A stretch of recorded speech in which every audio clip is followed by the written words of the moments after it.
Well, good morning, good afternoon, good evening, y'all. I go to bed last night and nothing's happening. Still all the big bluster and all that about Iran, if Trump's going to attack and all that other jazz. And I wake up this morning and find out that President Trump attacked Iran, not just one, but three Iran nuclear sites yesterday. So let's go ahead and bring this up. I wrote this. Took me a little while to I had to edit a couple of times because it just didn't feel right to me, So I took a break, went, posted some news, came back, reread, thought, rewrote, then went back, read some more news, posted it, and then eventually ended up with this right here. President Trump's surgical strike on Iran's nuclear sites. A MAGA victory over fear-mongering and weakness by Samuel Squirrel. A bold move to protect America. In a stunning display of American military might, President Donald Trump authorized surgical strikes on Iran's nuclear facilities, delivering a decisive blow to the regime's nuclear ambitions. The operation, executed with precision and stealth, not only crippled key Iranian nuclear sites, but also exposed the glaring weaknesses of Iran's so-called advanced defense systems. Iran's S-300 and S-400 missile defense systems, along with their early warning radar sites, were completely blindsided, proving once again that America's stealth technology is light years ahead of anything our adversaries possess. This wasn't just a military success, it was a statement to the world. America, under Trump's leadership, dang, I didn't put president, damn it, will not tolerate threats to its security or that of its allies.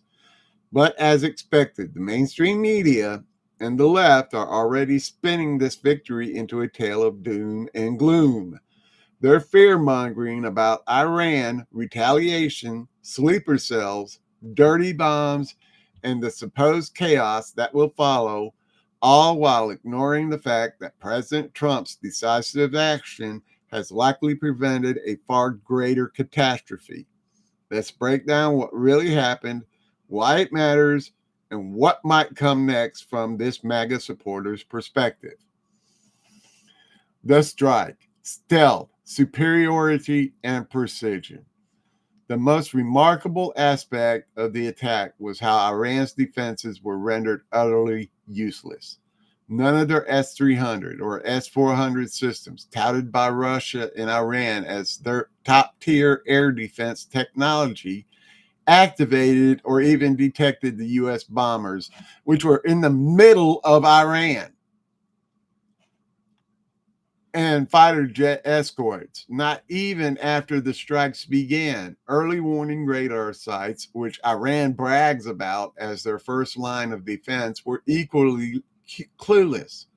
This is a testament to the superiority of American stealth technology, which has been a cornerstone of President Trump's military strategy. Our stealth bombers slipped through Iranian airspace like ghosts, hit their targets with pinpoint accuracy, and left without a trace. This proves it. America's military tech is vastly superior to anything Iran or their Russian suppliers can muster. President Trump's approach was surgical, not sloppy. He didn't send in waves of troops or start another endless war. Instead, he relied on precision strikes to take out the nuclear sites that posed a direct threat to America, Israel, and the world. I didn't fix that. I meant to put America, Israel, and the world. This is a big win for MAGA.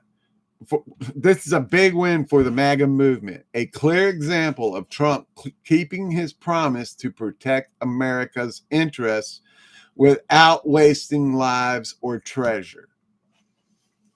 Fear-mongering from the mainstream media and the left. Of course, the mainstream media can't stand to see Trump succeed.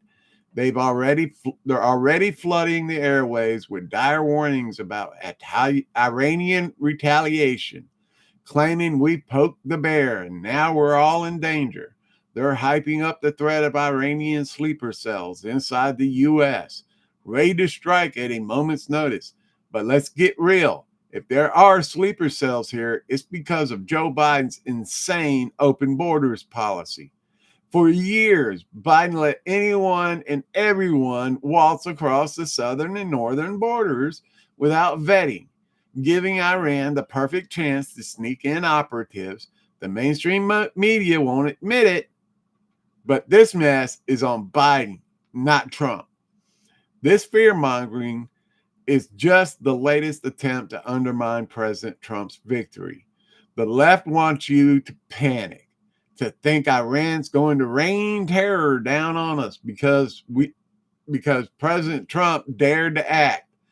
In reality, Iran's licking its wounds right now. Their nuclear program is in shambles and their defenses were humiliated on the world stage.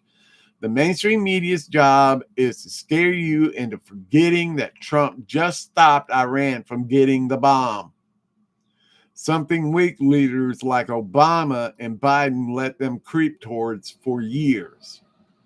What comes next? A look at the region's history. So what happens now? The Middle East has a long history of settling scores through a mix of military flexing, proxy wars, and secret deals. Iran's not going to just sit there and take this. They'll try something to save face. Maybe they'll stick Hezbollah on Israel or stir up their militias in Iraq. But here's the thing. President Trump's strike has them all on the ropes. Historically, strength deters aggression in this region. And Trump just showed Iran that America is not messing around. Any retaliation they attempt will be met with even more force. Trump's made that clear. Unlike past presidents who bogged us down with boots on the ground in places like Iraq and Afghanistan, Trump's all about surgical strikes. Hit hard, hit fast, and get out. It's why this operation works so well. No American lives lost, no quagmire, just results. Iran's leaders are in a tough spot right now. They can't afford to look weak but they also can't risk a full-on fight with the U.S. military that just proved it can strike anywhere, anytime. Why the military chose these weapons? The choice of stealth bombers and precision-guided munitions wasn't random. It's President Trump's military strategy in action. Stealth tech like the B-2 Spirit lets us penetrate enemy airspace without being seen, while precision weapons ensure we hit only what we meant to or mean to. This isn't about carpet bombing or starting a new war. It's about efficiency and effectiveness. Take out the nuclear sites, leave the rest alone, and send a message. Don't mess with us. This approach minimizes collateral damage, which the mainstream media loves to ignore when they call Trump reckless. It's also a flex to the world, Russia and China included, that our tech is untouchable. Iran's S-300 and S-400 systems were supposed to be their shield, but they were useless against us. That's American innovation at work, and it's why Trump's leadership keeps us ahead in this game. A MAGA victory over weakness. President Trump's surgical strike on Iran's nuclear sites is a slam dunk for America first.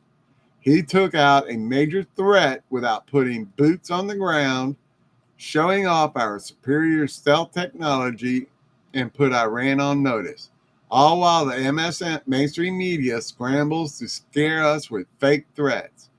Thanks to Biden's open borders, Iran might try to hit back with sleeper cells, but President Trump's decisive action has them on the defensive. Historically, the Middle East respects strength, and that's exactly what Trump delivered.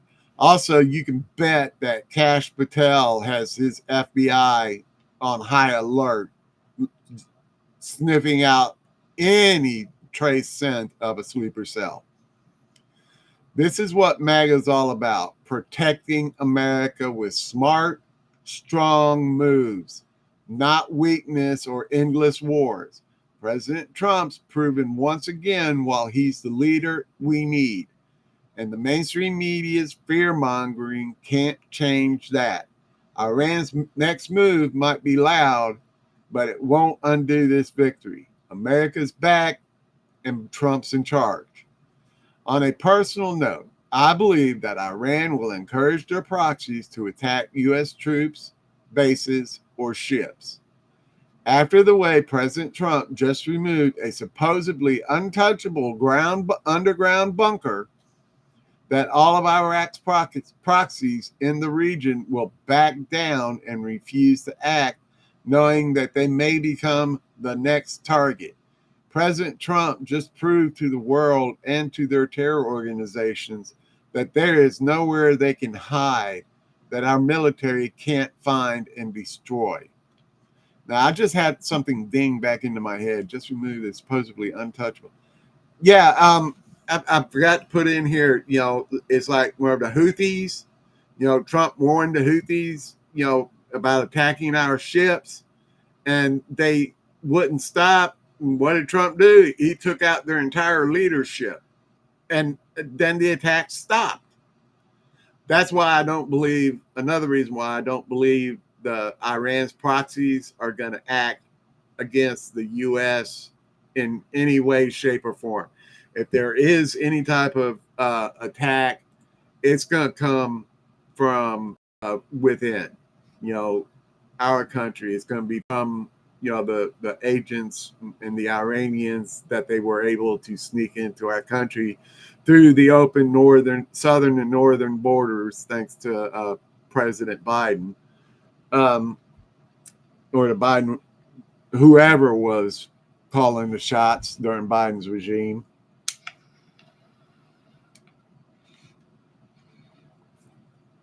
Right now, that's my biggest fear, because the Houthis and all of them over there, they've already learned their lesson about attacking U.S. ships. They shot a drone out of the sky and we leveled their entire base where they, make the missiles that shoot these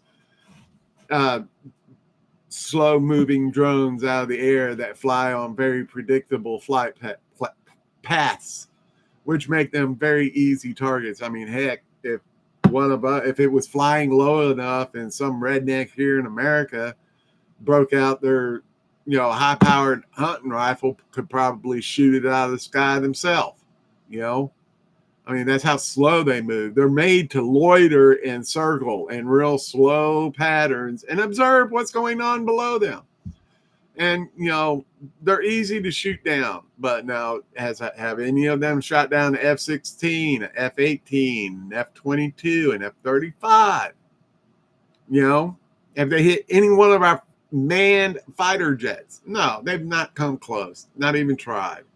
So there's going to be a lot of blustering. There's going to be a lot of hype from the mainstream media claiming that President Trump is a failure somehow for stopping Iran from acquiring nuclear grade uranium.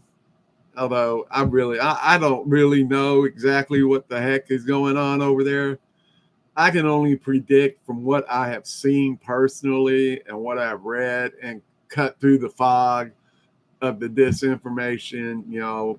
What I believe is going to happen is that Iran and the mainstream media are going to scream like toddlers for a little while.